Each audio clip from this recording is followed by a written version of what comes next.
ወደ ገሊላ መጣ ይላል። እዚህ ላይ የምናየው መንግስተ ሰማይ ቀርባለች ብሎ ኢየሱስ፣ ስለዚህ ምን ይደረግ ሲባል በወንጌል እመኑ፣ የፍርድ ቀን መምጫው ደርሷል፣ የኢየሱስ መምጫ ደርሷል፣ መንግስተ ሰማያት ቀርቧል። ስለዚህ ምን አድርጉ አለ? በወንጌል እመኑ። የምናገረው በወንጌል ማመን የሚል ነው። አንድ የማይቀር ዘመን የማይቀር ጊዜ ይመጣል ከፊታችን። ብንጸልይ ይቅር ብንል የማይቀር ይዘግይ ብንል የማይዘገይ በራሱ ጊዜ የሚመጣ ቀን አለ። ማቴዎስ ምዕራፍ 25 ላይ ጥቅሶችን ብዙ አነባለሁ። ከጥቅሶቹ የምንረዳው ነው የሚጠቅመን። ማቴዎስ ምዕራፍ 25 ላይ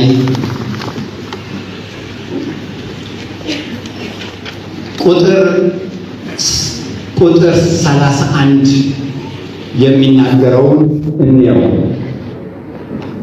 በዚያን ጊዜ በክብሩ ዙፋን ይቀመጣል። ስለ ኢየሱስ ነው። አሕዛብም ሁሉ በፊቱ ይሰበሰባሉ። እረኛም በጎቹን ከፍየል እንደሚለይ እርስ በርሳቸው ይለያቸዋል። በጎቹን በቀኙ ፍየሎቹንም በግራው ያቆማቸዋል። ንጉሡም በቀኙ ያሉትን እንዲህ ይላቸዋል፣ እናንተ የአባቴ ቡሩካን ኑ፣ ዓለም ከተፈጠረ ጊዜ ጀምሮ የተዘጋጀላችሁን መንግሥት ውረሱ።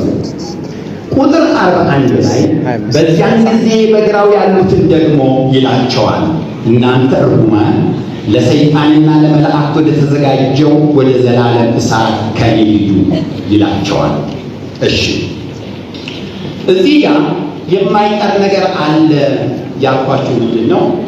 አሁን እንደዚህ ስንኖር እንኖራለን፣ ግን አንድ ቀን የፍርድ ቀን የሚባል ነገር አለ። ጊዜ ይመጣል፣ ኢየሱስ ይመጣል፣ የፍርድ ቀን ይመጣል፣ መንግሥተ ሰማይ ይመጣል። እዚህ ቃል ላይ ሲናገር በቀኙ ያሉትን በጎቹን በግራው ያሉትን ፍየሎቹን ይላል። ይሄ ሰው የተባለ አሁን የምናየው ሰው እኔንም ጨምሮ ሁላችንም ሰዎች እዚህ ያለነው ዓለም ላይ ያለው ሰው ሲባል ኖሮ ሰው እየተባለ ሲጠራ ኖሮ ይሄ ሰው አንድ ቀን ይሄው ሰው ሲባል የኖረው ሰው አንተ ፍየል ነህና ለሰይጣንና ለመላእክቱ ወደ ተዘጋጀው ወደ ገሃነም እሳት ሂድ። አንደኛው ወገን ደግሞ አንተ በግ ነህና ዓለም ከተፈጠረ ጀምሮ የተዘጋጀልህን መንግሥት ውረስ ይባላል። እስከዛ ቀን ድረስ ሁሉም ሰው ነበር የሚባለው። መቼም ግልጽ ነው አይደለም? እኔ ያለ ነው የምናገረው፣ ግልጽ ነው። እስከዛ ቀን ድረስ ምንም ያድርግ ምንም አቶ ከሌ ነው ወይዘሮ ከሌ ሰው ነው የሚባል። አንድ ቀን ግን ኢየሱስ ሲመጣ በፍርድ ወንበር ላይ ሲቀመጥ እንዲሁ ይጠራና አንተ ፍየሉ ና በዚህ በግራ በኩል ሰው ሲባል ነው እኮ ያውላችሁ። አሁን ሰው በመሆናችን አንዝናና። አንድ ቀን ምንና ምን እንባላለን? በግና ፍየል። አትፍረዱብኝ፣ መጽሐፉ ነው የምናገረው።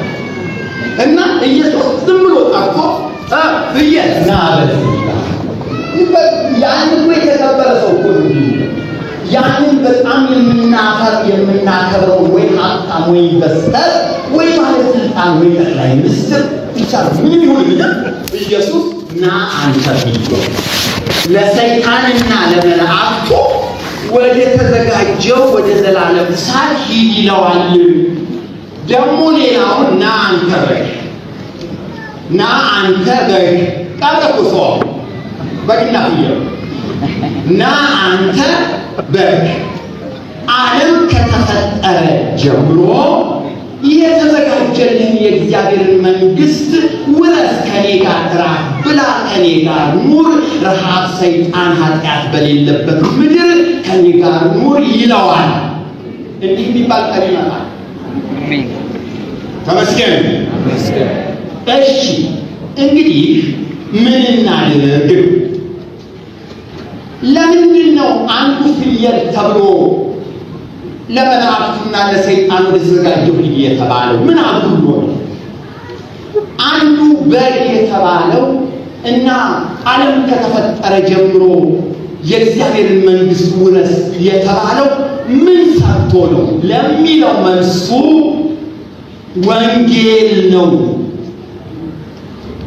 ወንጌል በግ የሚያረገንንም ይነግረናል፣ ፍየል የሚያረገንንም ይነግረናል። ለዚህ ነው ያ ቀን ሳይመጣ እንደተከበር ሰው እየሆንን እያለ ታጋለበ እንደተከበር በግና ፍየል የሚል ስም ሳይወጣልን አሁን እንዲቹ እንዳማረብን ያ የበግና የፍየል ስም ዘመን ሳይመጣ ምን ብሰራ ነው በግ የምሆነው? ምን ባጎድል ነው ፍየል የሚባለው ብለን ጥያቄ ብንጠይቅ ፍየል የሚያረገንን በግ የሚያረገንን መጽሐፍ ቅዱስ ወይም ወንጌል ይነግረናል። ለዚህ ነው መንግስተ ሰማይ ቀርባለችና በወንጌል እመኑ።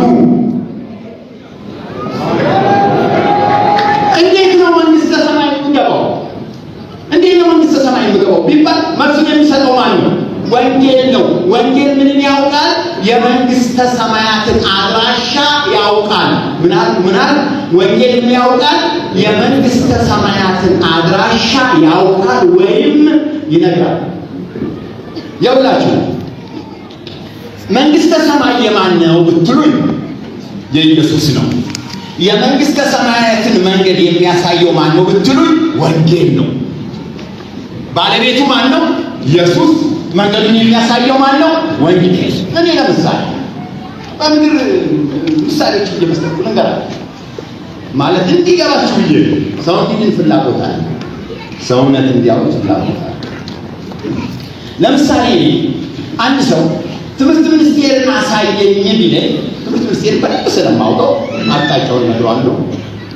በዚህ ከሄድና ትምህርት ሚኒስቴርን ታገኛለህ እለዋለሁ። መንግስተ ሰማያት ማን ነው እንትን አሳዩት፣ ትምህርት ሚኒስቴርን አሳዩት ማለት ነው። ትምህርት ሚኒስቴርን ግን የሰራሁት እኔ አይደለም። ስለማውቀው አሳየዋለሁ እንጂ ትምህርት ሚኒስቴርን የሰራው ሌላ ነው። ትምህርት ሚኒስቴርን የሰራው ሌላ ነው። እኔ ስለማውቅ አሳየሁንኩ ማለት ነው። መንግስተ ሰማይ የማን ነው?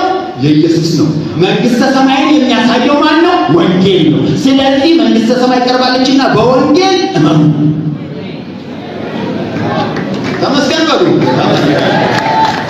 ማለት ግልጽ እያደረኩ ይሄን ብዬ ጳውሎስ ስለዚህ ጉዳይ ሲናገር እናነበው። ሁለተኛ ጢሞቴዎስ ምዕራፍ 1 ቁጥር 11 ላይ በኋላ ላይ እየገባን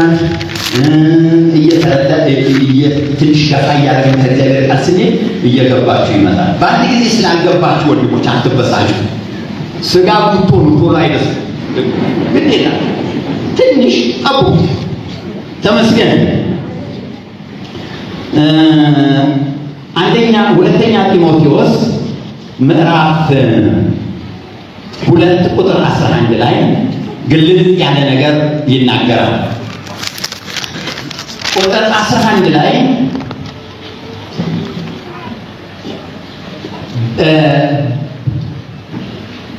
በፊት ወይም ከየት ልጀምርላችሁ? ከቁጥር 8 እንግዲህ በጌታችን ምስክር ወይም በእስረኛው በእኔ አትፈር፣ ነገር ግን እንደ እግዚአብሔር ኃይል መጠን ስለ ወንጌል አብረኸኝ መከራን ተቀበል። ያዳነን በቅዱስ አጠራር የጠራን እግዚአብሔር ነውና፣ ይህም እንደ ራሱ ሐሳብና ጸጋ መጠን ነው እንጂ እንደ ስራችን መጠን አይደለም። ይህም ጸጋ ከዘላለም ዘመናት በፊት በክርስቶስ ኢየሱስ ተሰጠን። አሁን ግን በመድኃኒታችን በኢየሱስ ክርስቶስ መገለጥ ታይቷል። ስሙኝ እዚህ ጋር እርሱ ሞትን ሽሯልና እኔ ሰባኪና ሐዋርያ አሕዛብንም አስተማሪ እንዲሆን በተሾምኩበት በወንጌል ሕይወትንና አለመጥፋትን ወደ ብርሃን አውጥቷል። ምን አለ? እሱም ኢየሱስ ክርስቶስ ሞትን ሽሯል። ሞትን ሽሯል ማለት በሰውና በእግዚአብሔር መካከል የነበረው የጥል ግድግዳ አፍርሷል። በደሙ የሰውን ኃጢአት አስወግዷል። መንግሥተ ሰማያትን ሰርቷል። ማ እሱ ኢየሱስ አለና እኔም ደግሞ ወንጌል ሰባኪና ሐዋርያ አሕዛብንም አስተማሪ እንድሆን ሾመኝና በተሾምኩበትም ሕይወትንና አለመጥፋትን ወደ ብርሃን አወጣ አለ። እሱ መንግሥተ ሰማያትን ሰራና መንግሥተ ሰማይ እንዴት እንደሚገባ እነግርና እሰብክ ዘንድ እኔን ደግሞ ምን አደረገኝ? ሐዋርያና ወንጌል ሰባኪ አደረገኝ። እሱ መንግሥተ ሰማያትን ሰራ፣ እኔን ደግሞ እንዴት እንደሚገባ እንዳሳይ አስተማሪ አደረገኝ። አንዱ ሰሪ፣ አንዱ መግቢያውን አሳይ። ልክ ነኝ አይደለው? ልክ እንደዚህ ነው የተናገረው ሐዋርያው ጳውሎስ ማለት ነው። ስለዚህ ስለ ወንጌል ስናስብ መንግሥተ ሰማይን የሰራ ኢየሱስ አለ። የመንግሥተ ሰማይ ፈጣሪ አምላክ ኢየሱስ አለ። መንግሥተ ሰማይ የት ጋር እንደሚገኝ እንዴት እንደሚገባ የሚያሳይ ደግሞ ወንጌል አለ። ተመስገን። እንግዲህ ይሄንን ስንነጋገር ወንጌል ምንድን ነው ያለው? ምን ስሩ ነው ያለው? ወንጌል ምን ብታደርጉ ቅድም ከተነገረው ከፍየል አምልጣችሁ በግ ሆናችሁ መንግሥተ ሰማይ የምትገቡት እንዴት ነው ብሎ ተናገረ። ወንጌል በጣም ያስተማረው ስለ መዳን የተናገረው ስለ ምንድን ነው ካላችሁኝ፣ ስለ ኢየሱስ ክርስቶስ ማንነት። ዋና የጽድቅ ራስ ማለት ኢየሱስ ማን መሆኑን ማወቅ፣ ዋና የኃጢአት ስር ማለት ደግሞ ኢየሱስን አለማወቅ። ስለዚህ ወንጌል ዋናው ስለ መዳን ሲናገር ስለ ኢየሱስ ማንነት ነው የሚናገር። ኢየሱስ ማን ነው?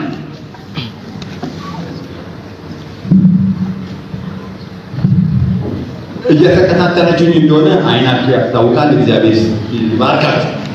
እና ኢየሱስ ማን ነው? ስለዚህ ተሰሎንቄ ምዕራፍ ትናንትም የተነበረ ይመስለኛል። ተሰሎንቄ ላይ ያለውን ቃል ላንብብ።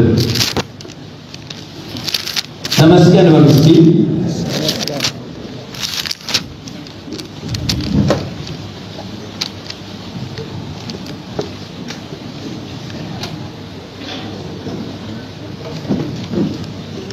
ጌታ ኢየሱስ ክርስቶስ ይባረክ። ይባረክ በሉ። ግድ የላችሁ። አሁንም ይባረክ በሉ። አሁንም እንደገና ተመስገን በሉ። አንደኛ ተሰሎንቄ ምዕራፍ 1 ላይ አንደኛ ተሰሎንቄ ምዕራፍ 1 ላይ ከቁጥር 8 ጀምሮ እንግዲህ እንዲሁ እያፈቀርናችሁ የእግዚአብሔርንም ወንጌል ለማካፈል ብቻ ሳይሆን የገዛ ነፍሳችንን ደግሞ እናካፍላችሁ ዘንድ በጎ ፈቃዳችን ነበር። ለእኛ የተወደዳችሁ ሆናችሁ ነበርና ይላል። ማለት ይሄ ነፍሳችንንና ወንጌሉን አካፈልናችሁ የሚለው ስለምንድን ነው? ወንጌል ዋና የመዳን ቁልፍ እላው ላይ ስላለ ነው። እንግዲህ ኢየሱስ ክርስቶስ ማን ነው የሚለውን ስናይ ዋናው የመዳን ራስ ኢየሱስ ክርስቶስን ማወቅ ነውና የኃጢአት ስር ደግሞ ኢየሱስ ክርስቶስን ማን ነው አለማወቅ ነው። ዮሐንስ ወንጌል ላይ ምዕራፍ 8 የተናገረውን እያየን እንሄዳለን፣ እናነባለን። መጽሐፍ ቅዱሱን ስናነበው እሱ እያበራልን ይሄዳል። መጽሐፍ ቅዱስ ብዙ ጥቅሶችን አነባለሁ ብዬ እገምታለሁ። ምዕራፍ 8 ላይ ቁጥር 24 ላይ እንግዲህ በኃጢአታችሁ ትሞታላችሁ አልኋችሁ፣ እኔ እንደሆኑ ባታምኑ በኃጢአታችሁ ትሞታላችሁና አላቸው። እንግዲህ አንተ ማነህ አሉት። ኢየሱስም ከመጀመሪያ ለእናንተ የተናገርኩት ነኝ አለ። ኢየሱስ ክርስቶስ እዚህ ላይ እኔን ባታምኑ በኃጢአታችሁ ትሞታላችሁ አላለም። እኔ እንደሆኑ ባታምኑ በኃጢአታችሁ ትሞታላችሁ ነው ያለው። እኔ እንደሆኑ ባታምኑ ሲላቸው አይሁዶች ማንን ልትል ፈልገህ ነው? ማነህ አሉት። እኔን ባታምኑ ቢኖር ይሄ ጥያቄ አይመጣም።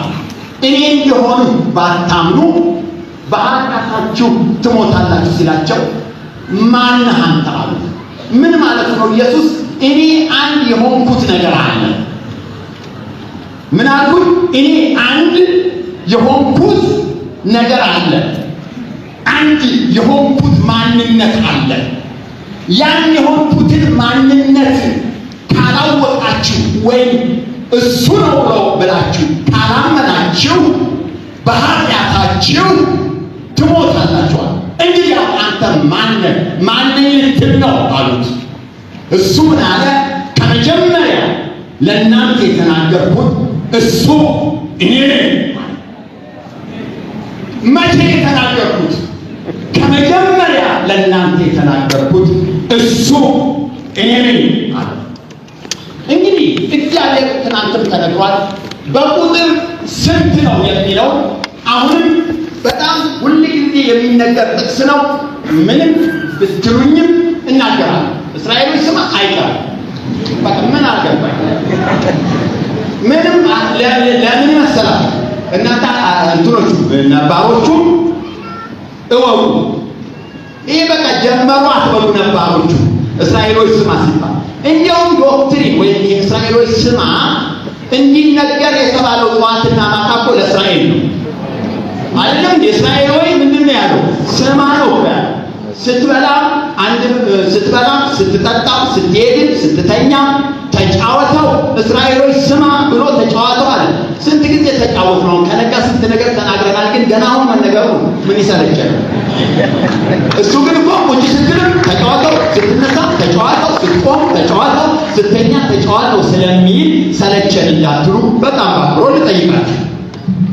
ተመስገን አሜን። ይሄ ገዳም ያው የኛ ድግምት ነው። እሱ የመጽሐፍ ድግምት ማለት ነው። ተመስገን ተመስገን በሉ። ተመስገን ሃሌሉያ። ዘዳግም ምዕራፍ 6 ላይ ለምንድን ነው ይሄንን የማስቀድምበት ምክንያት ይሄ ነው። ቁጥር 4 ላይ እስራኤሎች ስማ አምላካችን እግዚአብሔር አንድ እግዚአብሔር ነው። አንተም አምላክን እግዚአብሔርን በፍጹም ልብህ፣ በፍጹም ነፍስህ፣ በፍጹም ኃይልህ ውደድ። እኔ ዛሬ አንተን የማዘው ይህንን ቃል በልብህ ያዝ፣ ለልጆችህ አስተምረው። በቤት ስትቀመጥ፣ በመንገድ ስትሄድ፣ ስትተኛ፣ ስትነሳ ተጫወተው። ስትተኛ አንድ በል፣ ስትነሳ አንድ በል፣ ስትጫወት አንድ በል፣ ቡና ስትጠጣ አንድ በል፣ ሻይ ስትጠጣ አንድ በል። በእጅ ምልክት አድርገህ እሰረው፣ በዓይኖች መካከል እንደ ክታብ ይሆኑልህ፣ በቤትህም መቃኖች በደጆች በሮች ላይ ጻፈው። ምን እያለ እሺ፣ ታጀበች ቁጥሩ መጽሐፉ ያከበረውን ማክበር በጣም ጥሩ። ሚልኪያስ ምዕራፍ 1 ላይ ምዕራፍ 2 ላይ ሚልኪያስ ሲናገር ይሄን ከተናገርኩ በኋላ የምናገረው ስላለኝ ሚልኪያስ ምዕራፍ 2 ላይ ሲናገር ተመስገን ቁጥር 10 ላይ ለሁላችን አንድ አባት ያለን አይደለምን? ለስንታችን? ለሁላችን፣ ለድሃው፣ ለሀብታሙ፣ ለአውሮፓው፣ ለአሜሪካው፣ ለኢትዮጵያው፣ ለሁላችን፣ ለዓለም ጠቅላላ ስንት አባት ያለንን? አንድ አባት ያለን አይደለምን ብሎ አንድ አምላክስ የፈጠረን አይደለምን? ተባረክ። አሁን ኢየሱስ ክርስቶስ አንተ ማነህ ሲባል ከመጀመሪያ ለእናንተ የተናገርኩት እሱ ይህን እንግዲህ ከመጀመሪያ ለሰው የተናገረ ማንን ሊፈልጎ ነው? እኔ አንድ ከቃል የምመልስላችሁ ነገር የለም። በአብዛኛው ከመጽሐፍ ነው የምመልስላችሁ። ኢሳይያስ ምዕራፍ 45 ላይ ተመስገን። ኢሳይያስ ምዕራፍ 45 ላይ ሲናገር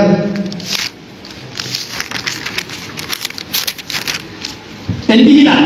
ቁጥር 21 ላይ ይናገሩ፣ ይቅረቡ፣ በአንድነት ይማከሩ።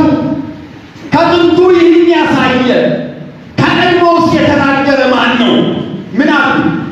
ከጥንት ይህን ያሳየ ከቀድሞውስ የተናገረ ማን ነው? ያሳየው የተናገርኩ እኔ እግዚአብሔር አይደለሁምን? ከኔ በቀር ሌላ አምላክ የለም። እኔ ጻድቅ አምላክና መድኃኒት ነኝ፣ ከኔ በቀር ማንም የለም። እናንተ የምድር ዳርቻ ሁሉ እኔ አምላክ ነኝና ከኔም በቀር ሌላ የለምና ወደ እኔ ዞር በሉ ትድኑም አላቸው። ምን አለ? ይህንን የተናገረ ከቀድሞው ሲያሳየ ማን ነው? እኔ እግዚአብሔር አይደለሁምን? እኔ ምንና ምንድን ነኝ አለ? ጻድቅ አምላክና መድኃኒት ነኝ። መድኃኒት ሆኜ ብመጣ ለሌላ አምላክ መድኃኒትነቴን አልሰጥም። ራሴ ነኝ መድኃኒት። አምላክ ሆኜ ስመጣ አምላክነቴን ለማንም አልሰጥም። ራሴ ነኝ አምላክ ሆኜ። ተናጋሪ ሆኜ ብመጣ ንግግሬን ለማንም አልሰጥም። እኔ ነኝ ተናጋሪ ሆኜ የምመጣው። ስለዚህ ከጥንት የተናገረ ይህን ያሳየ ማን ነው? እኔ እግዚአብሔር አይደለሁምን አለ። ኢየሱስ ደግሞ አንተ ማነህ ሲባል ከጥንት ለእናንተ የተናገሩ እርሱ እኔ ነኝ አለ። ስለዚህ ኢየሱስ ማነኝ ነው? ኢየሱስ ማነኝ ነው? የጥንት የተናገርኩት እግዚአብሔር እኔ ነኝ። ተመስገን። ይውላ አንድ ትንቢት ተፈጸመ የሚባለው እንግዲህ አንድ ትንቢት ተፈጸመ የሚባለው እመጣለሁ ያለ ራሱ ከመጣ፣ ይወለዳል የተባለው ራሱ ከተወለደ፣ ይሆናል የተባለው ራሱ ከሆነ ነው እንጂ እመጣለሁ ያለው ሌላ የመጣው ሌላ ከሆነ ልክ አይደለም። እወለዳለሁ ያለው ሌላ የተወለደው ሌላ ከሆነ ልክ አይደለም። ይሆናል የተባለው ሌላ የሆነው ሌላ ከሆነ ልክ አይደለም። ለምሳሌ አንድ ሴት አርግዛ በቃ ለወንድ ነው ብላ ወሯ ደግሞ የዳይፐር ማንነቱ የገፎ አዘጋጅታ ወንድ ከሆነ ስሙን ሳሙኤል ይለዋል፣ ሴት ከሆነ ስሟን አናናታል ብላ አሸብርቃ እያለች ድንገት ድመት ብትሆን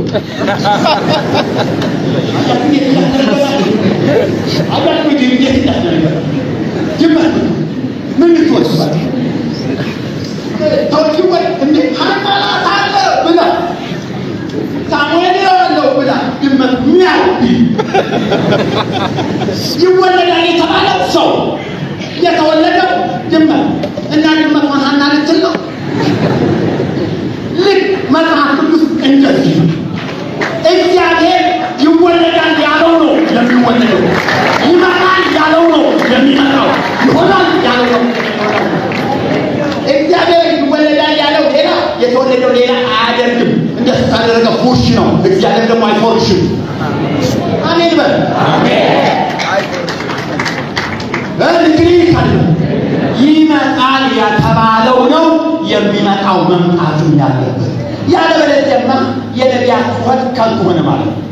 የመጣው ሌላ እመጣለሁ ያለው ሌላ ከሆነ የነቢያት ጩኸት፣ የነቢያት ውታ፣ የነቢያት እንባ ሆነ ማነው ዋጋ ቢስ ሆነ ማለት ነው። ምን አለ? እኔ ማነኝ ሲባል ኢየሱስ ከመጀመሪያ ለእናንተ የተናገርኩት እሱ ነኝ አለና ከታች ስለ አብ እንደነገራቸው አላስተዋሉም። እኔ አብ ነኝ ማለቱ ነው። አሜን በሉ። ጠቅላላ ሰው ምን ይላል? ኢየሱስ ጌታ ነው ይላል። ልክ ነው። ኢየሱስ መድኃኒት ነው ይላል። ልክ ነው። ኢየሱስ ከሞት ያስነሳል ይላል። ልክ ነው። ጠጋ በል በደንብ ኢየሱስ አብ ነው። ጠጋ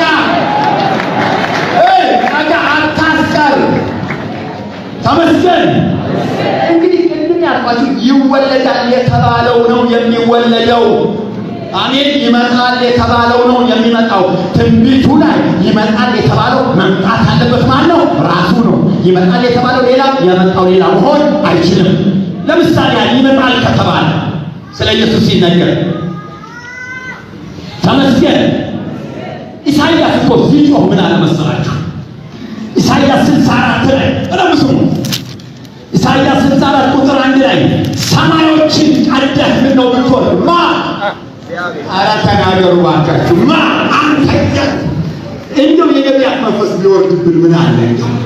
እነሱ እኮ ያኔ ገና ሳያዩ በጨለማ እያሉ ወደፊት እየታያቸው ጥላው እየታያቸው አቤት አንተ እግዚአብሔር ምነው ሰማያትን ቀደህ ራስህ ብትወርድ አሜን ሰማያትን ቀደህ ምነው ብትወርድ ተራሮች ምነው ቢናወጡ እሳት ጭራሮውን እንደሚያቃጥል እሳትም ውሃውን እንደሚያፈላ ስምህ ለጠላቶች ይገለጥ ዘንድ አሕዛብ በፊት ይቀጠቀጡ ዘንድ ያልተጠባበቅነውን የክብርህን ሥራ ባደረግ ጊዜ ወረድህ ተራሮች በፊት ተንቀጠቀጡ። ሰዎች ከጥንት ጀምሮ ለሚጠብቁ ከምትሠራላቸው ከአንተ በቀር ሌላ አምላክን አልሰሙም፣ በጆሮአቸውም አልተቀበሉም፣ ዓይንም አላየችም።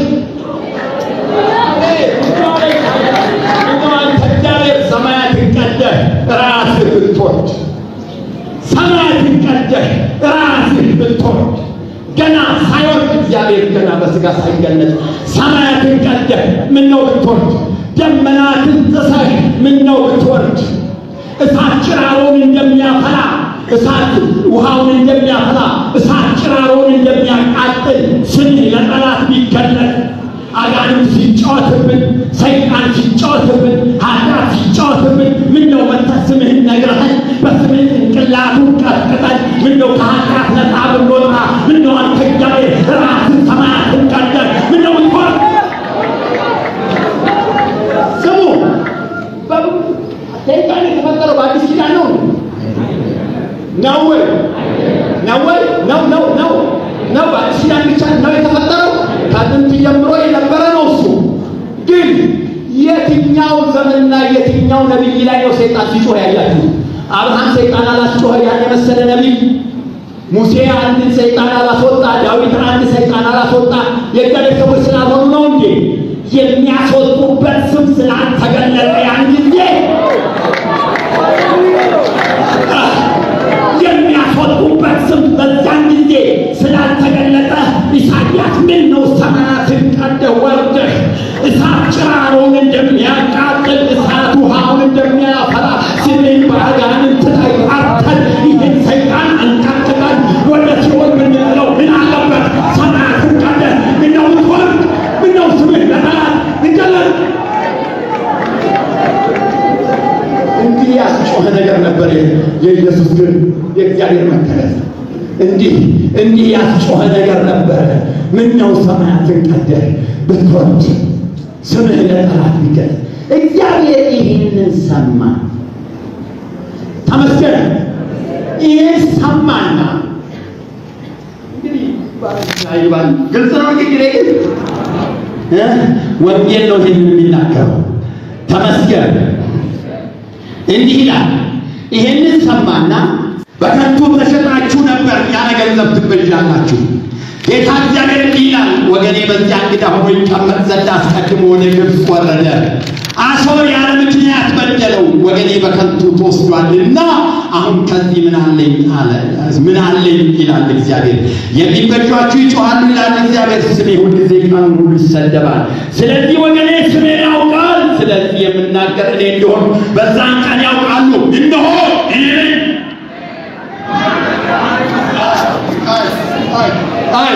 እነሆ እኔ የምናገረው እኔ ነኝ። በኋላ እኔ መጥቼ ወገኔ ሳል ድሮ ከተገለጥኩበት ውጭ ሆኜ ብመጣ መልኬን ቀይሬ ብመጣ ድሮ ከሚነገርልኝ ውጭ ሆኜ ብመጣ ሌላ አምላክ ሁለተኛው ነው ሶስተኛው ነው ብላችሁ እንዳትሉ እነሆ እኔ ነኝ። እኔ ብመጣ እንደገና ብመጣ ሰው ሆኜ ብመጣ ምን ሆኜ ብመጣ እነሆ እኔ ነኝ። ያውቃል ይሄ አሁን አንድ የምናውቀው ኢንቨስተር ቪኤት እየነዳ እንግዲህ ምሳሌ አመጣለሁ። ቪኤት እየነዳ ብቻው እና ክራባት ሰርቪስ አለ። ቪኤት እየነዳ ሲሄድ ብቻው ድንገት ጎማው ቢታፈስ የወደደም ጠላም ኮቱን ያወልቅና ሸሚዙን ይጠመጥምና ቱታ ይለብስና ካርቶን ያነጥፍና አልጋው ትተኛና ጎማውን ይፈታል። የሚያውቀው ሰው እሱ ነው እንዴ? እሱ ነው እሱ ቱታ አይለብስም? እሱ ነው እንዴ? ይሄ ቱታ አይለብስም? ሰው ሁሉ ይፈተናል። እሱ ነው ሲሄድ ጎማው ተነዳ እና ጎሜኑን ገንዘብ የጨረሰ የሚሊየን ብር ኮብራ ጫካ ውስጥ ጥሎ ወደደም ጠላም ክራባቱን አውልቆ ቱታውን ለብሶ መንደባለያ ካርቶን አንጥፎ ፈቶ ገጥሞ መሄድ ግዴታው ነው። ሃሌሉያ! እግዚአብሔር እሳት ነው፣ መንፈስ ነው፣ መለኮት ነው። ከዚህ በፊት በሲና ተራራ ላይ ሲወርድ ሲና አይቶ ተንቀጠቀጠ፣ ቀለጠ።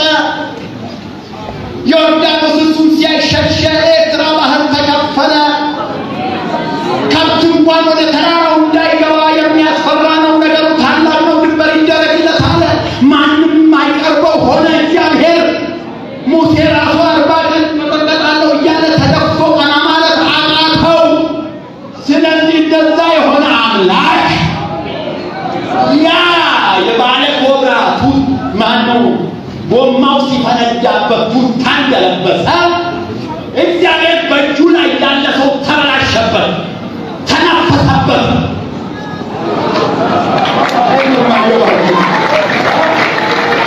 ሰይጣን በኃጢአት ምክንያት በአዳም ኃጢአት ምክንያት ወሰደበት፣ የእግሩን እንቆላለፈበት፣ አስቆመው፣ ከመንግሥተ ሰማይ ቆራረጠው።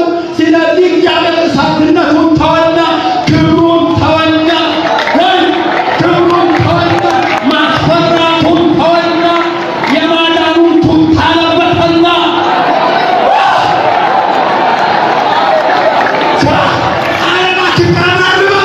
የማዳኑን ቱታ ለበሰና እሳትነቴ ቁጭ በል፣ ክብሬ ቁጭ በል፣ ማንነቴ ቁጭ በል አለና ሥጋ ለበሰና የተበላሸውን ሰው ለማዳን መጣ። እሱ ማነው? ኢየሱስ።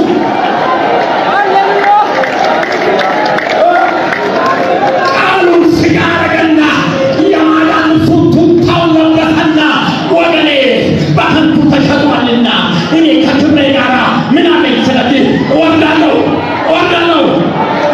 ወደ ሕዝቤ አድነዋለሁ፣ ስሜን ለእሱ እነግረዋለሁ። ማነው ዛሬ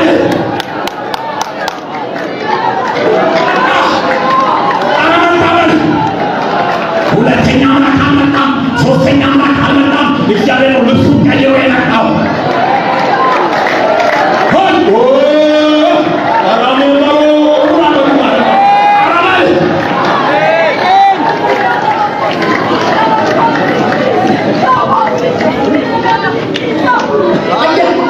ኢሳይያስ ሲጸልይናል ከጥንት ጀምሮ ከምንጠብቃቸው ከአንተ በቀር ሌላ አምላክ አላዩም፣ ጆሮም አልሰማችም። እኛም የምንፈልገው ለእኛ አባቶቻችን የተገለጠው አንተ ራስህን ነው እንጂ ተወካይ ልክ አንቀበልም። ሌላ አምላክ ሌላም ስለሌላ አንቀበልም። ስለዚህ ሰማያትን ቀደህ ራሱ ውረድና ስምህን ለእኛ ንገረና። ምን አለ ኢየሱስ ክርስቶስ? ወገኔ በከንቱ ተሸጧልና ከዚህ እኔ ምን አለኝ? ስለዚህ ወገኔ ጋር እወርዳለሁ። ወገኔ ደግሞ ስሜን ያውቃል። እንደመጣሁ የማደርገው ነገር ከስሜ ጋር ከወገኔ ጋር መታወቅ ስሜ ከኔ ይባላል ብዬ እነግራቸዋለሁ። ግን ሌላ እንዳልመስላችሁ እነሆ በልበለው እነሆ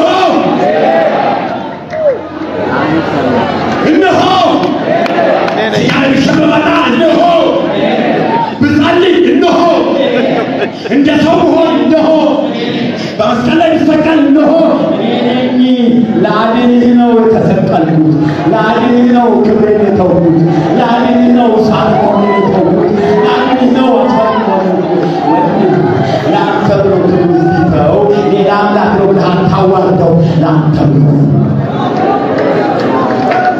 አታዋርደው። ሶስተኛ አምላክ ነው አትበል፣ እሱ አንድ ነው። ሁለተኛ አምላክ ነው አትበል፣ እሱ አንድ ነው።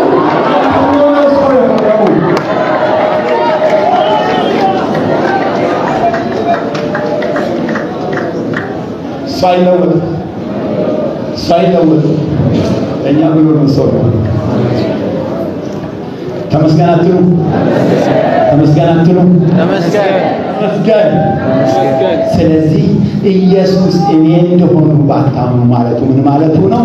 እኔ እግዚአብሔር ነኝ ማለቱ ነው። ስለዚህ እኔ እንደሆንኩ ባታምኑ ኃጢአታችሁ ትሞታላችሁ ማለት ምን ማለት ነው?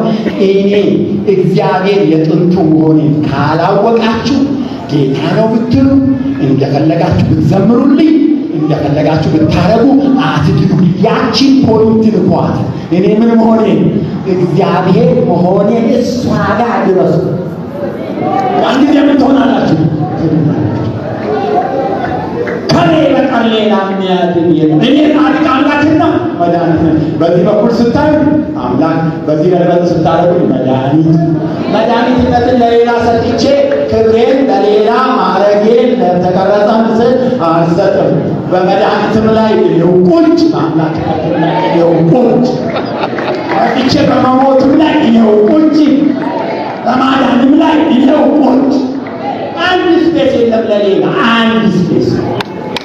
መድኃኒት ከፈለግ እሱ፣ አምላክ ከፈለግ እሱ፣ አባት ከፈለግ እሱ፣ ዘጋው ሁሉ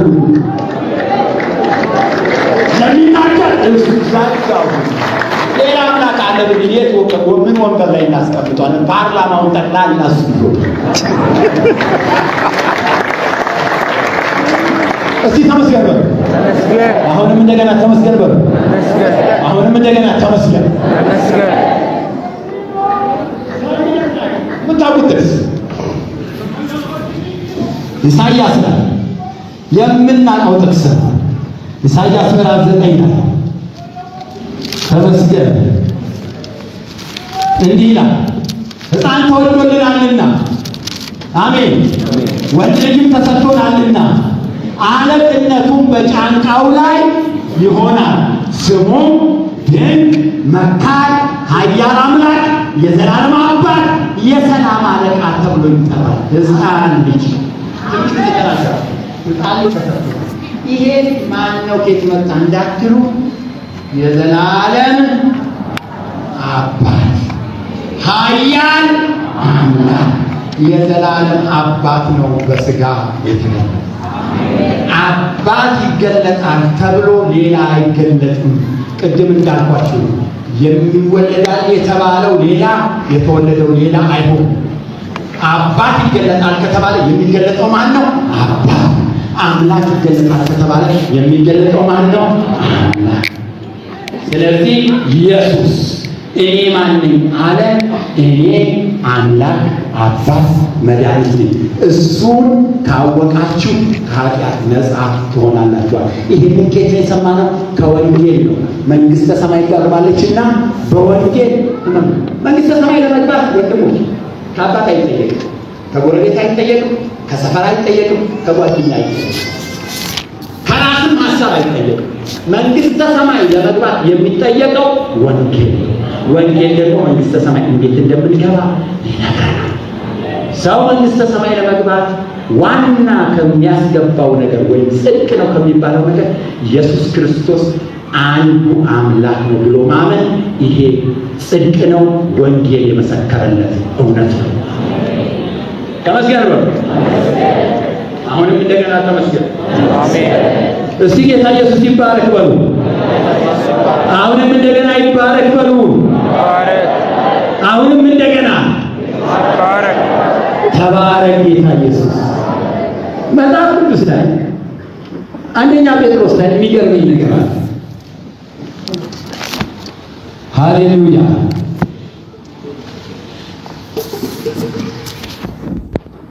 አንደኛ ጴጥሮስ ላይ ጌታ ኢየሱስ ክርስቶስ ይባላል። ምዕራፍ 4 ቁጥር 6 ላይ እንደ ሰዎች በሥጋ እንዲፈረድባቸው በመንፈስ ግን እንደ እግዚአብሔር እንዲኖሩ ስለዚህ ምክንያት ወንጌል ለሙታን ደግሞ ተሰብኮላቸው ነበር። በጣም ይገርም። እንኳን ላለነው ሰው ቀርቶ ወንጌል ለማተሰብኳል ለሙታን ኢየሱስ እያመኑት አንድ ቀን ወንጌል ተሰብኮ ሰው በወንጌል ይድናል እያሉ በሩቅ እየተሳለሙ ላለፉት ለጥንት ቅዱሳን ለነቢያት ሳይቀር ወህኒ ወርዶ ሰብኮላቸው እንደነበር መጽሐፍ ቅዱስ ይናገራል። እንኳን ላለነው ቀርቶ መዳን ያለው በምን ስለሆነ ነው? በወንጌል መዳን ያለው በወንጌል ስል ምን ማለት ነው? ወንጌል መንግሥተ ሰማይ እንዴት እንደምንገባ ያሳየናል ማለት ነው እንጂ ሌላ ትርጉም የለውም። እሱን ስንሰማው እሱ ያሳየንን መንገድ ስንከተል መንግሥተ ሰማይ እንገባለን። ሌላ ሰው ድነሃል ቢለን በዚህ መንገድ ነው የምትገባው ቢለን መግባት አንችልም። መንግሥተ ሰማይ እንዲያሳይ የመንግሥተ ሰማያትን መንገድ እንዲጠቁም እንዲያስተምር የታዘዘና የተፈቀደለት ማን ነው? ወንጌል ነው። በዚህ ምክንያት ነው እኛ ወንጌል ወንጌል ወንጌል የምንለው እንጂ ሌላ በቃ መንግሥተ ሰማያትን የሚያሳይ አገሩን የሚያቅሱ ነው። ምነው አይጠይቅ ይባላል እንዴ? የሚያሳየ ሰው አለ አገሩን የሚያውቅ። እንደውም ሰዎች እኮ ሲናገሩ ምን ይላሉ?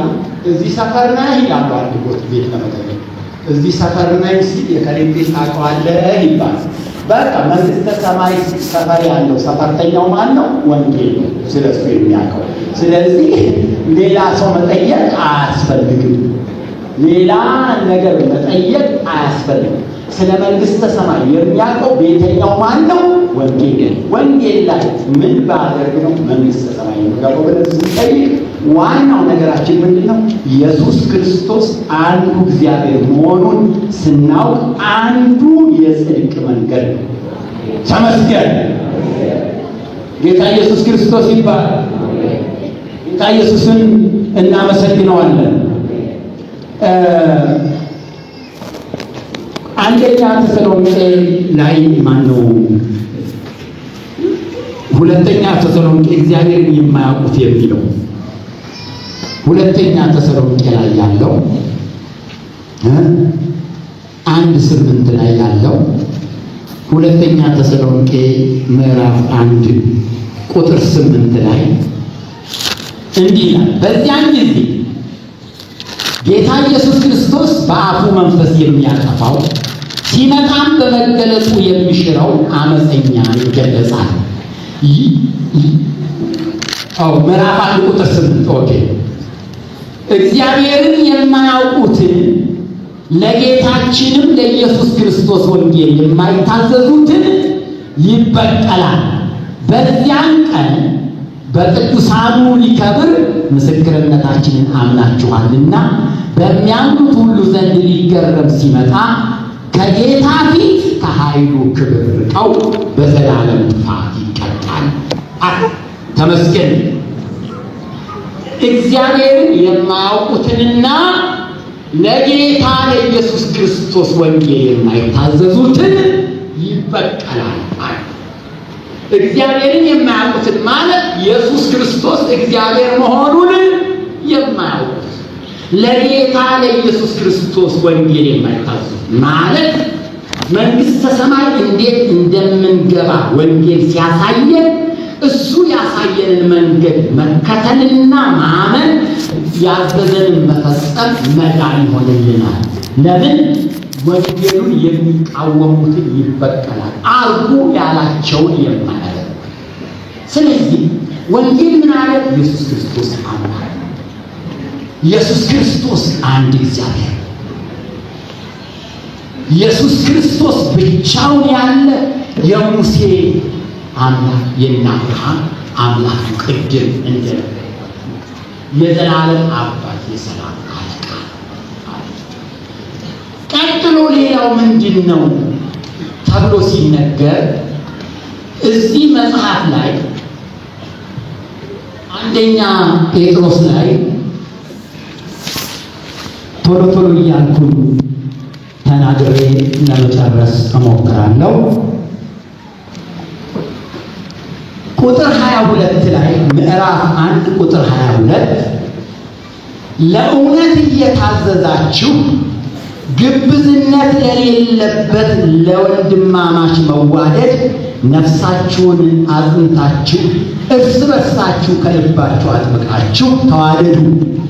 ዳግመኛ የተወለዳችሁት ከሚጠፋ ዘር አይደለም፣ በሕያውና ለዘላለም በሚኖር በእግዚአብሔር ቃል ከማይጠፋ ዘር ነው እንጂ አለ። ዳግመኛ የተወለዳችሁት ከምንድን ነው አለ? በእግዚአብሔር ቃል ከማይጠፋ ዘር ነው አለ። እንግዲህ ዳግመኛ የተወለዳችሁት ከማይጠፋ ዘር ነው ካለ መጀመሪያ የተወለዳችሁት ከምንድን ነው ማለቱ ነው? ከሚጠፋ ዘር ነው ማለቱ ነው። ብዙ ጊዜ የምናውቀውን አንደኛ ዮሐንስ ወንጌል ምዕራፍ 3 ቁጥር 3 ላይ ኢየሱስም መልሶ እውነት እውነት እልሃለሁ ሰው ዳግመኛ ካልተወለደ በቀር የእግዚአብሔርን መንግሥት ሊያይ አይችልም። ኒቆዲሞስም ሰው ከሸመገለ በኋላ እንዴት ሊወለድ ይችላል? ሁለተኛ ወደ እናቱ ማኅፀን ገብቶ ይወለድ ዘንድ ይችላልን? አለው። ስሙኝ እንግዶች። ኢየሱስም መለሰ እንዲህ ሲል እውነት እውነት እልሃለሁ ሰው ከውሃና ከመንፈስ ካልተወለደ በቀር ወደ እግዚአብሔር መንግሥት ሊገባ አይችልም አለ።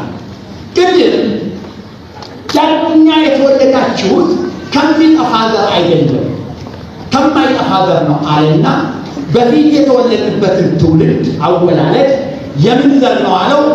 የሚጠፋ ዘር ነው አለ። ኢየሱስ ክርስቶስ ደግሞ ዮሐንስ ወንጌል ላይ ሰው ዳግመኛ ካልተወለደ በቀር ወደ እግዚአብሔር መንግሥት ሊገባ አይችልም ማለት ነው። ቆይ ወደ እግዚአብሔር መንግሥት ለመግባት እናቴ ማኅፀን ውስጥ እንደገና ገብቼ ልወለድ ወይ ብሎ ኒቆዲሞስ ሲጠይቅ ዳግመኛ መወለድ ማለት እየደገሙ መወለድ ሳይሆን ወላጁን መቀየር ነው አለ። ምን አልኩኝ? አበበች ወልዳ ከሆነ እዛው አበበች ጋር እየተረገጡ አበበች 10 እንድትወልድ ማለት ሳይሆን ወላጁን መቀየር ነው። ዳግመኛ መወለድ ማለት በፊት ከሌላ ተወለድ በኋላ ደግሞ ከሌላ መወለድ ማለት ነው ዳግመኛ ማለት እንጂ ያቺው ድሮ የወለደችን ደግማ ትውለድ ማለት አይደለም። አሜን። ዳግመኛ የተወለዳችሁት ከሚጠፋ ዘር አይደለም።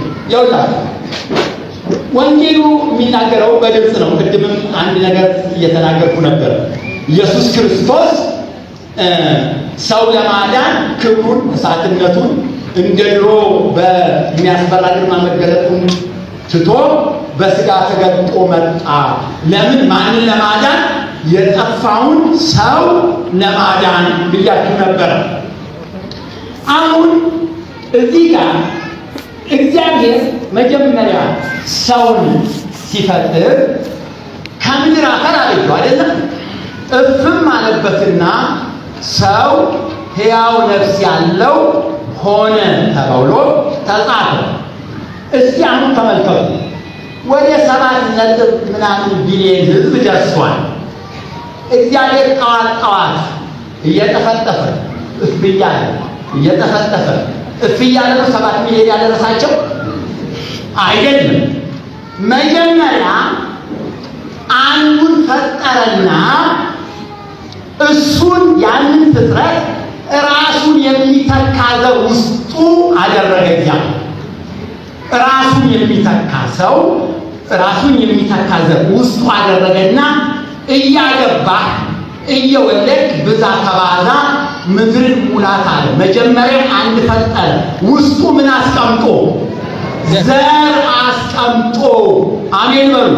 እስቲ በሉ ምን አስቀምጦ? ዘር አስቀምጦ። ሆነ ብዬ ነው የምነግራችሁ። ተቀሩ ማስደግማል። ምን አስቀምጦ? ራሱን የሚደግም ዘር አስቀምጦ ብዛ ተባዛ ምድርን ሙላ። ለምሳሌ ያህል እኔ እናቴ እኔን ከማርገዟ በፊት እኔ የነበርኩት አባቴ ውስጥ ዝም አላችሁ ማለት እሷ ሆዷ ስለሚያድግ እርጉዝ ትባላለች። አባቴ ስለማያረግዝ አያስታውቅም እንጂ ከእናቴ በፊት እኔ የት ነበርኩኝ? እና አባቴ ውስጥ ነበርኩኝ። የአባቴ ዘር ሄዶ እናቴ ማህፀን ጋር ደርሶ እኔ ሰው ሆኜ ተወለድኩኝ እንጂ እኔ መጀመሪያ የነበርኩት የት ነው? አባቴ ውስጥ ነው። ለምን?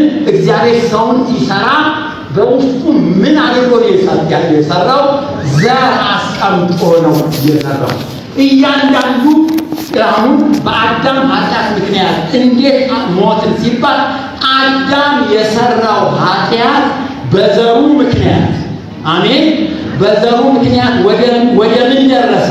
ወደ ሰው ሁሉ ደረሰ። በምንድን ነው የደረሰው ቢባል በመዋለድ አሜን በሉ እስኪ። በምንድን ነው የደረሰው? በመዋለድ። አባት የአባት ዘር ወደ እናት ማህፀን ይገባል፣ እናት ትወልዳለች። እናት ማስፈልፈያ እንደማለት ነው። ዘሩ የማን ነው? የአባት ነው። ስለዚህ የአዳም ኃጢአት በምን ምክንያት መጣ? በዘር ምክንያት መጣ። በልደት ተላለፈ፣ በመወለድ ገባ ኃጢአት። ስለዚህ በአዳም ምክንያት የመጀመሪያው ውልደታችን ከእናታችን ስንወለድ የምን ዘር ይባላል? የሚጠፋ ዘር። በቃ ማንም ይሁን ማንም፣ አበሻም ይሁን ፈረንጅም ይሁን የምን ዘር ይባላል? የሚጠፋ ዘር ይባላል። ኢየሱስ ክርስቶስ ሰውን ለማዳን የሰማይ ዘር ለብሶ መጣ። የሰማይ ዘር አሜን በሉ። ቃል በመጀመሪያ ቃል ነበረ፣ ቃል በእግዚአብሔር ዘንድ ነበረ፣ ቃልም እግዚአብሔር ነበረ፣ ሁሉ በእርሱ ሆነ፣ ከሆነው አንዳች ስንኳ አልሆነም ብሎ ቁጥር 14 ላይ ቃልም ሥጋ ሆነ ጸጋና እውነትን ተሞልቶ በእኛ አደረ አለ። ምን ይዞ መጣ? የሰማይ ዘር ይዞ መጣ። አዳም የምድርን ዘር የኃጢአትን ዘር ይዞ እንደመጣ ኢየሱስ ክርስቶስ ደግሞ የምን ዘር ይዞ መጣ? የጽድቅን ወይም የሰማይን ዘር ይዞ መጣ። እሺ አዳም ሰውን ያበዛው በማን ማህፀን ተጠቅሞ ነው ካላችሁን፣ በሚስቱ ወይም በሴት ማህፀን ተጠቅሞ ነው። ኢየሱስ ክርስቶስ ዳግመኛ መወለድ ምንድን ነው ብለው ሲጠይቁት ከውሃና ከመንፈስ ሰው ካልተወለደ የእግዚአብሔር መንግሥት ሊገባ አይችልም ማለት ምን ማለቱ ነው? ዘሩ ካልተቀየረ ማለት ነው። የአዳም ዘር ሆኖ መንግሥተ ሰማይ ሊገባ አይችልም። ስለዚህ ኢየሱስ ክርስቶስ ዘር ይዞ ከመጣ የእኛን ዘር በምን ማህፀን ተጠቅሞ ነው የሚቀይረው? አዳምስ በሚስቱ ማህፀን ተጠቅሞ ቀየረ፣ ወለደ። ኢየሱስ በማን ማህፀን ገብቶ እኛን ሊቀይር? ምን አለ? ሰው ከውሃና ከመንፈስ ካልተወለደ በቀር የእግዚአብሔር መንግሥት ሊወርስ አይችልም ማለት። ዘሩ ኢየሱስ ነው፣ ማህፀኑ ደግሞ ውሃው ነው። የአዳም ዘር በምን ምክንያት ተባዛ? በሚስቱ ማህፀን ምክንያት። የኢየሱስ ዘር እንዴት ነው የሚባዛው ስትሉኝ፣ ማህፀኑን ምን አደረገው? እግዚአብሔር ውሃ አደረገው። አሜን በሉ። ልክ ሰው ያንን ዘር ንቅለ ተከላ የኩላሊት ንቅለ ተከላ እንደሚደረገው ያንን ዘር ነቅሎ ጥሎ ያዳምን የክርስቶስን ዘር ጥላው ላይ ለማልበስ ምን ተጠቀመ? ውሃን ተጠቀመ። ሰውየው ውሃ ውስጥ ሲገባ ንቅለ ተከላ ነው የሚካሄደው። አዳም ተነቅሎ ክርስቶስ ሊገባ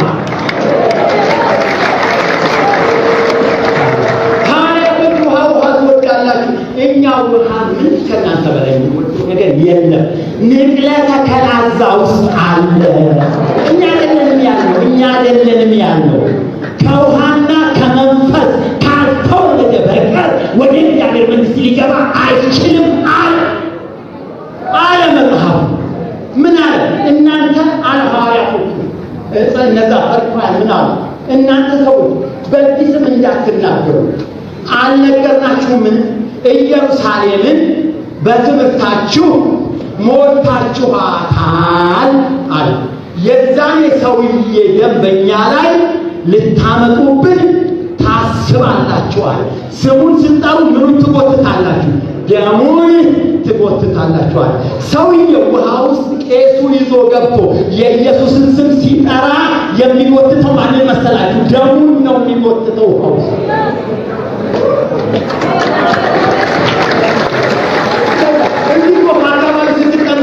የጎፋ ውሃ አይደለም ያጠመቃችሁ። እዛ ጋር የእግዚአብሔር አሰራር አለ። ቄሱን እኛ የምናየው ቄሱን የምናየው የሚጠመቀውን ሰውዬ የምናየው አጥማቂውን ነው። የማይታይ ተምዘግቦ የሚመጣ ስሙ ሲጠራ ተምዘግቦ የሚመጣ የቀራንዮ ደም እዛ ውሃ ውስጥ ይገባል። ከዛ በኋላ ደሙ ውሃው ምንድነው? የደሙ ማስቀመጫ። ስሙ ምንድነው? ደሙን መጥሪያ። አጥማቂው ምንድነው? ሰውየው ደሙ ላይ ይመጣል።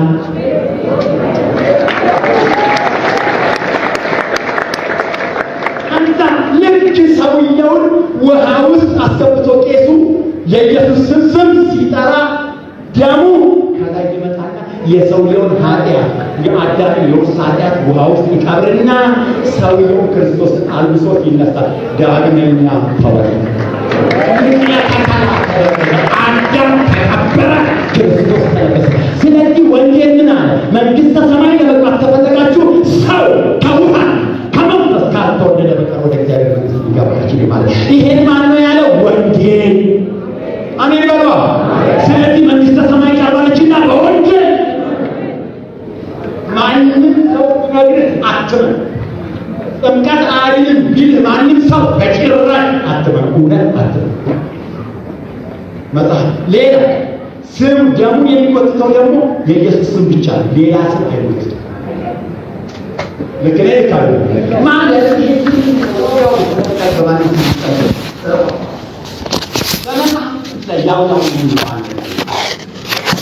በመጽሐፍ ቅዱስ ላይ ያው የእኛ ጋር ነው ያው ነው የሚባለው። 4 ኪሎ ይገኛል ነው የሚገኛል ያው ነው እሱ ጋር ያው የሚባል ኢያሱን ግረዛቸው ሲል በላል ግረዝ ብሎ ሲናገር ቢላዋ ነበር፣ መጥረቢያ ነበር። ምን አለ በመጥረቢያ ቋንቋ አይሆንም። መግረዣው የባህል ፉት ድንጋይ በቃ አሁን በሌላ ስም ተጠምቄያለሁ ምናምን ግን ንቅንቅ ጥምቀት በማን ስም ነው?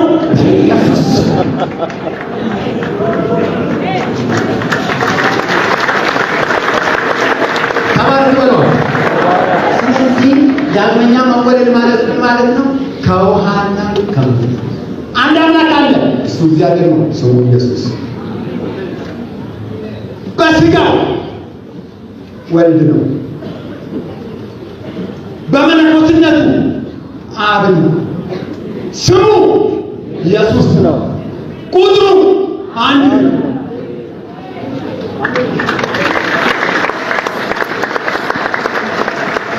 አሜን በል። እና ወልድ ማን ነው? እኛን ለማዳን ለብሶ የመጣው አላምናችሁኝም? አዲሶች እንዴት እንደዚህ ስላሉ እንደዚህ እቺ ሁለት ምትል ስላቦላል ምንም ጥያቄና መልስ እንዳይኖር ልጁ ስጋ ሆኖ እኔ ለምን መልስ ምን ይላል?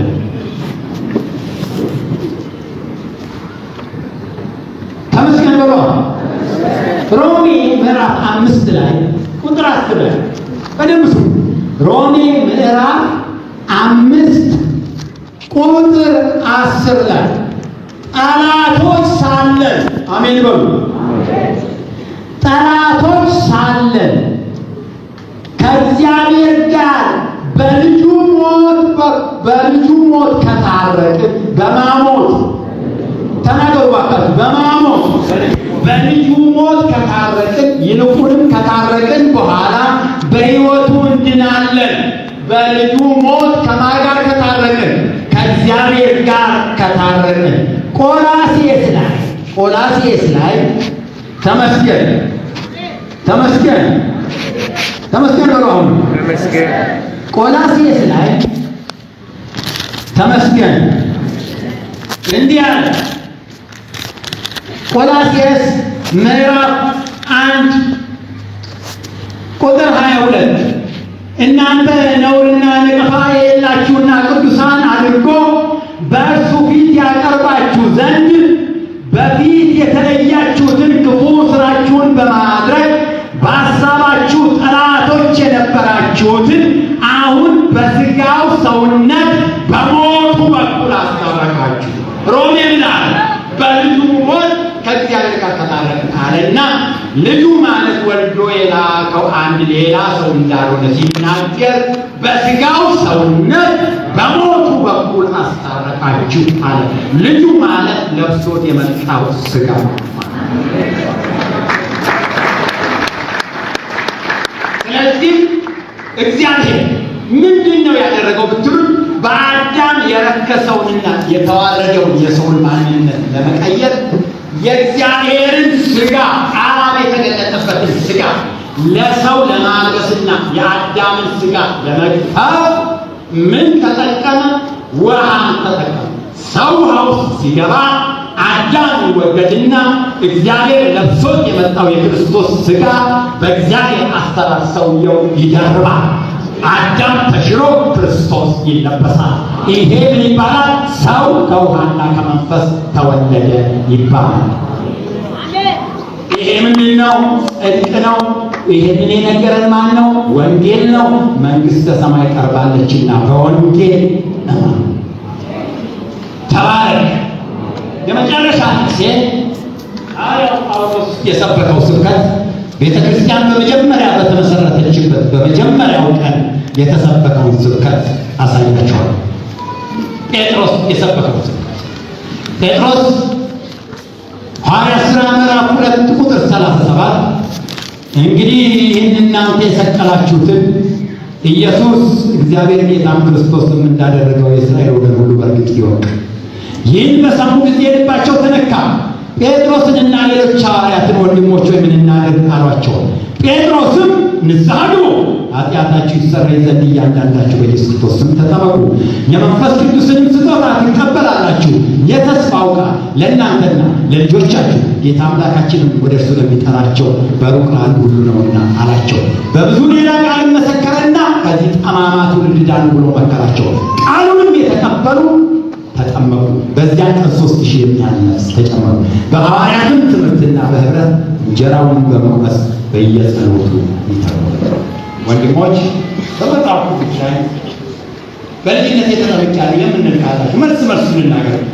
በልጅነቱ መጽሐፍ ቅዱስ ያጠመቀ ልጅ የለም። ኢየሱስ ክርስቶስ ሕፃናትን ወደ እኔ ይመጡ ዘንድ አትከልክሏቸው፣ መንግሥተ ሰማይ እንደርሱ ላለች ነውና ብሎ እጁን ጫነና ባረካቸው ይላል እንጂ አጠመቃቸው የሚል የለም። ስለ ጥምቀት ሲያወራ መጽሐፍ ቅዱስ ያመነ የተጠመቀ ይድን። መጀመሪያ ይመን ይናገር።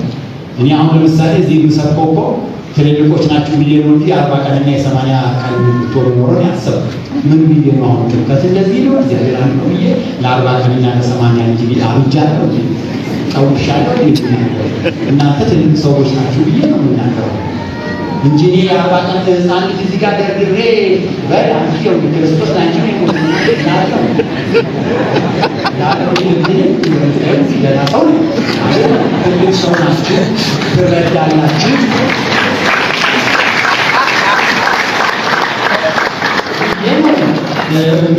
የምሳቀው ስለዚህ ሕፃን ልጅ አያምንም አይግድም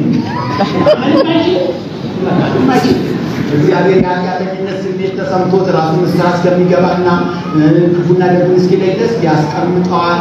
ራሱ ባርኮ በራሱ መንገድ ያድነዋል። ሕፃኑ አያገባን። ትልቅ ሰው ስትሆን ግን እመን፣ ቀጥለህ ምን ሆናል? ተጠመቅ። መጀመሪያ ገብቶኛል በል፣ አልገባኝም በል፣ ሳትናደድ ሳትማታ ተከራከር በሰላማዊ መንገድ።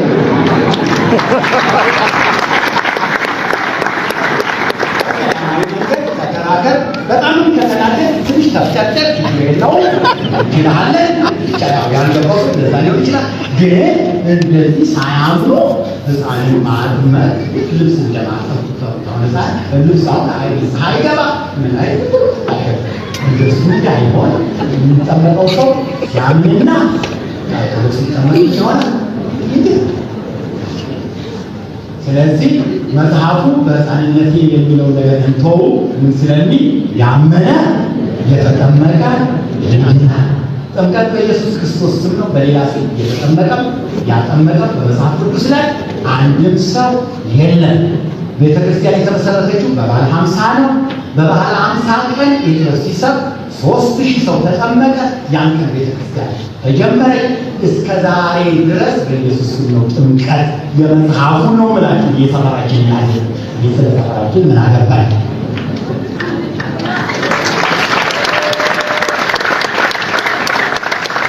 ክርስቶስ መከራ ይቀበላል፣ በሶስተኛው ቀን ከሙታን ይነሳል፣ በስሙ ንስሐና የኃጢአት ስርየት ከኢየሩሳሌም ጀምሮ በአሕዛብ ሁሉ ይሰበካል ተብሎ ተጽፏል። ጥምቀት የተጀመረው ከየት ነው? ከኢየሩሳሌም። ከእኛ ሰፈር አይደለም፣ ከቆቃ ሰፈር አይደለም። ወቁት ከየት የተጀመረው? ከዛ የተጀመረው ሲንከባለል የት መጣ? እዚህ መጣ። ሐዋርያት ተሳስተው ኢየሱስ ያለው ሌላ ነው፣ እሱ ሌላ ጉዳይ ተው። መጽሐፍ ቅዱስ የጴጥሮስን መልእክት እያነበቡ የማቴዎስን የዮሐንስን እያነበቡ ሐዋርያት ተሳስተዋል ማለት ልክ አይደለም። ወይ የእነሱን መጽሐፍ ዘግቶ ከዕፀ መቃብርን ማንበብ ያመጣው ነው። የእነሱን እያነበቡ እነሱ ተሳስተዋል ማለት እሺ፣ በጣም ልክ ክርስቶስ ለእችን ጥቅስ ላምብላችሁ ስለ ኢየሱስ ክርስቶስ ተመስገን እና አሁን እንግዶች ወደዚህ ለመጠመቅ እንደምትመጡ ምንም ሰበብ እንደሌላችሁ በጣም እምነቴ እስከ ጥግ ድረስ ደርሷል። እየወጣችሁ እንደምትመጡ ሁሉ በጣም ነው ማለት። ምክንያቱም ቅድም እንዳልኩት ማንም ሰው በግ ተብሎ መንግሥተ ሰማይ መግባት ይፈልጋል እንጂ ፍየል ተብሎ ገሃነም መግባት የሚፈልግ ከእነዚህ ከተሰበሰቡ አንድም ሰው ፍየል የሚያደርግ ምንድን ነው? አለመጠመቅ። በግ የሚያደርግ ምንድን ነው? መጠመቅ። ሌላ ነገር በጉ ምን ይላል? በጉ አይደለም የሚለው ኢየሱስን ሲናገር በጉ ወደ ያለበት አይደለም የሚለው።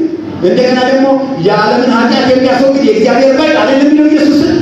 በቃ ወደ በጉ ሰርግ የተጠሩ ብፁዓን ናቸው አይደለም የሚለው። እሱ በግ ሆኖ ፍየል ሆነ እሱ ጋር ትሄዳለህ? እሱ በግ ሆነ አንተ በግ ሆነ ነው የምትል። ሰው የሚያገባ እንጂ አህያ ሰው ለማግባት ትሄዳለች? ይህ ወቁኝ በደንብ የምንነጋገር ባካል። በቃ እሱ በግ ከሆነ እነማን ናቸው ወደ እሱ የሚሄዱ? በጎች ናቸው። የዓለምን ኃጢአት የሚያስወግድ የእግዚአብሔር በግ ስለተባለ የበጉ ሰርግ ስለደረሰ ሙሽራዋን ልብሷን ስላጠበች ስላዘጋጀች ደስ ይበለን ሐሴት እናድርግ አለ። የማሰርግ ነው የበጉ ሰርግ። ስለዚህ ግሩ ብሎ የሚገባው ማን ነው? እንደ በሬ እና አህያ እና ፍየል እና ጦጣ ምናምን ቸር ቢዘምሩ ቢዘምሩ ቢፋቱ ቢንበረከኩ ተብሎ ይመረመራል። በግነ ወይ በግነ መሆን ምንድን ነው የሚያስፈልገው? ሰው ከሆነ ከመበት ካልተወለደ በቀር ወደ እግዚአብሔር መንግሥት ሊገባ አይችልም። አዳም ፍየል ነበር። እግዚአብሔር የመጣው አዳምን ከፍየል ወደ በግ መለወጥ።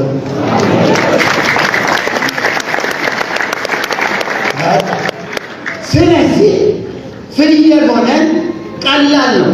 ከበግ ወደ ፍየል የሚለወጠው በምንድን ነው? በመጠመቅ ብቻ።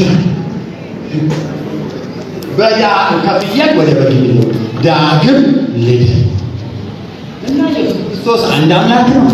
ኢየሱስ ክርስቶስ ምዕራፍ 5 ላይ ዮሐንስ ወንጌል ሲናገር ተመስገን ጥያቄ እንዳይኖረን እያደረኩ ለመናገር ነው። ቅድም ሳልነግራችሁ ሄድኳት።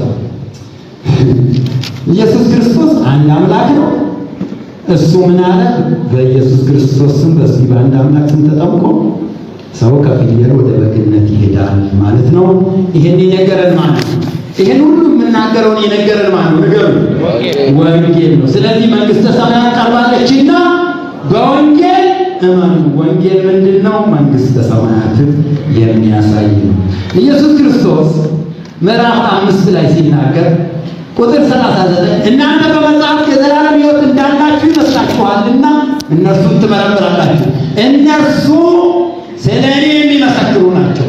ነገር ግን ሕይወት እንዲሆንላችሁ ወደ እኔ ትመጡ። የእነዛ ጣፉ ፈሪሳውያን በጣም የሚገርም እነሱ ምን ይላሉ? መጽሐፍን ይመረምሩ። አምላካችን ሰማይና ምድር ፈጠረ። አምላካችን የኤርትራ ባህርን ከፍሎ ወደ አባቶቻችንን አሻገረ። ኢያሪኮን አፈረሰ። ሰማይ ከመነከስ ምንድነው? መና ከሰማይ አዘነበ። አለት መጥቶ ውሃ አፈለቀ። አቤት አምላካችን ብለው ለኢየሱስ ይነግሩታል። እናንተ እነሱ ትመረምሩ ለእነሱ ስለሌለ ነው። ያ አለታ ፈነቀለ የሚባለው የኤርትራን ባህር ከፈለ የሚባለው ዮርዳኖስን እንደ ግድግዳ አቆመ የሚባለው ዝናብ ማነው ከሰማይ ናዝነበ የሚባለው ማነው? እኔ ስለሌለ ነው። እኔ እየገፋችሁ አይ እግዚአብሔር ብላችሁ ተሳሙ ታደርጋላችሁ። ስለዚህ እግዚአብሔር አንድ እሱ ማነው? ኢየሱስ። ሌላ አምላክ የለም።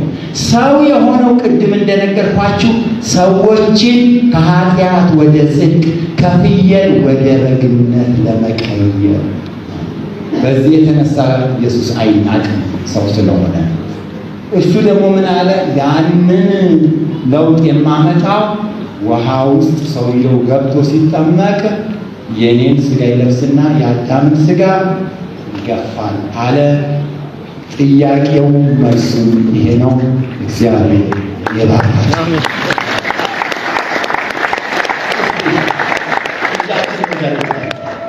እኔ የምናገረውን ያህል እግዚአብሔር የሰጠኝን ያህል ተናግሬያለሁ። ልብን የሚነካ ሰውን የሚጠራ እግዚአብሔር ነውና እስቲ እግዚአብሔርን አንተ ጥራ እንበለው። ጌታ ኢየሱስ ሰውን የምትነካ ሰውን የምትቀይስ ሰውን የምትታደግ ስለ ሰው ብለህ ሰው የሆንክ መከራ የተቀበልክ የተዋረድክ ኢየሱስ እባክህ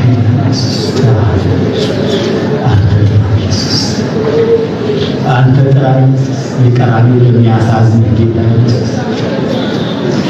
የቀራንዮ የሚያሳዝን ጌታ የቀራንዮ የሚያሳዝን ጌታ የቀራንዮ የሚያሳዝን ስለ ሰው ያፈሰስከው የሚያሳዝን የአጋንንትን ስራት ፍታ ኢየሱስ ፍታ። ማስተዋል ለልብ ተናገር። ቃሉን የሚሰሙት ጊዜ ልባቸው ተነካ። ልብ ንካ ጌታ ኢየሱስ ልብ ንካ። ለውጥ ጌታ ኢየሱስ እኔ ብጠራ ሰው አይመጣም። አንተ ከጠራ ሰው ይመጣል። አንተ ጥራ አንተ ጥራ ኢየሱስ አንተ ጥራ። ዲያብሎስ ይቀበል ጌታ ኢየሱስ በኢየሱስ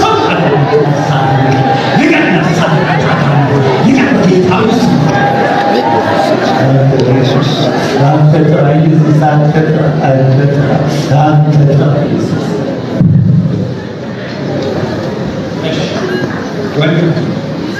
እንግዶች እባካችሁ አሁን ከውሃና ከመንፈስ ተወልዳችሁ የእግዚአብሔርን መንግሥት እንድትወርሱ እንግዶች ስላላችሁ እንጸልይላችኋለን። እያጨበጨብን እንቀበላችኋለን። በፍጥነት ነፍሳችሁ ማንም ሳትፈሩ ታይዛ ወደዚህ እንድትመጡ ታግዛችሁ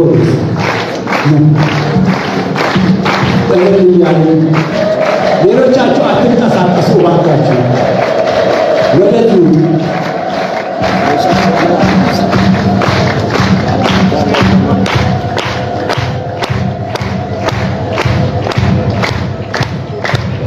ደስ ይበላችሁ ወንድሞች።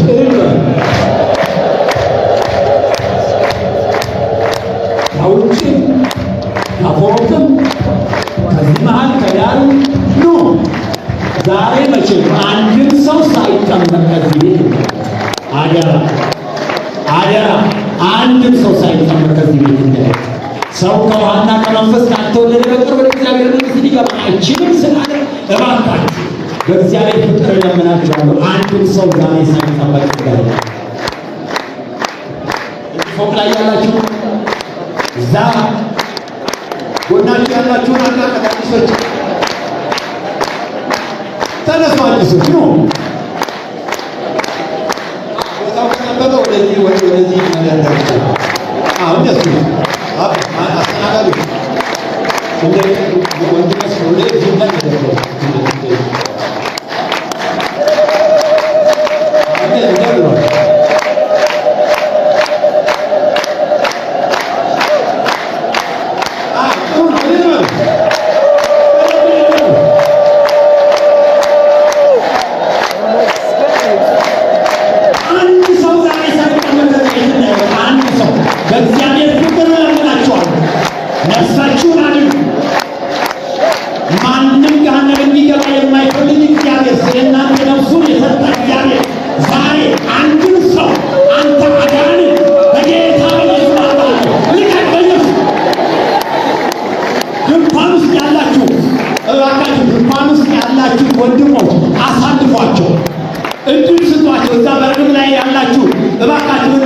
እባካቸው አንድ ሰው ዛሬ አጋንንት በጌታ በኢየሱስ ይቀጣ። አንተ አጋንንት ልቀቅ፣ በጌታ በኢየሱስ ይቀጣ። ልቀቅ በእባክህ ልቀቅ፣ ልቀቅ። ነፍሳትን የሚይዝ አጋንንት ነው። ልቀቅ አንተ አጋንንት።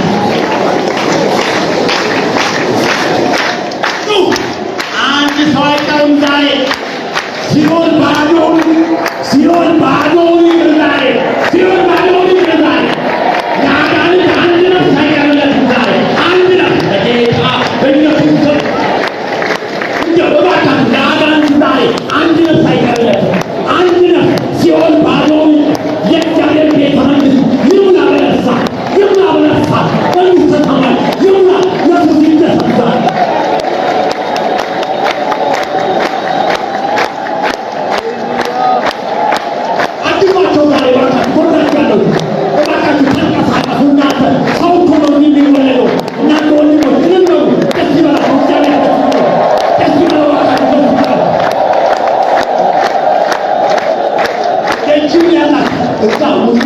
ወንድሞች እዛ አስተናጋጁ በደጅ ያሉት ሰዎች እንዲያልፉ አግዟቸው፣ መንገድም እንዳይዘጋባቸው እግዚአብሔር ይባርካል። እባካችሁ ወንድሞች ለአጋንንት ዛሬ አንድ ሰኮና አይቀርለትም። ከስቁ አሜን በሉ እልል በሉ።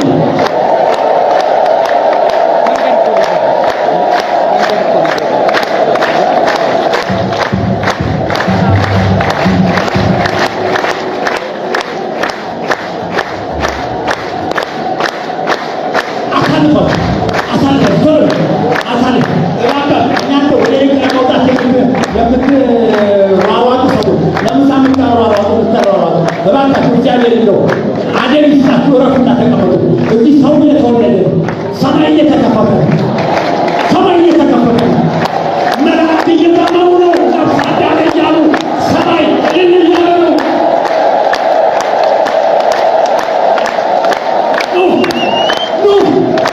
አንድ ሰው ሳይቀር አንድ ሰው ዛሬ ለሰይጣን ምንም ነፍስ አይቀርለትም። አንድ ነፍስ አይቀርለትም።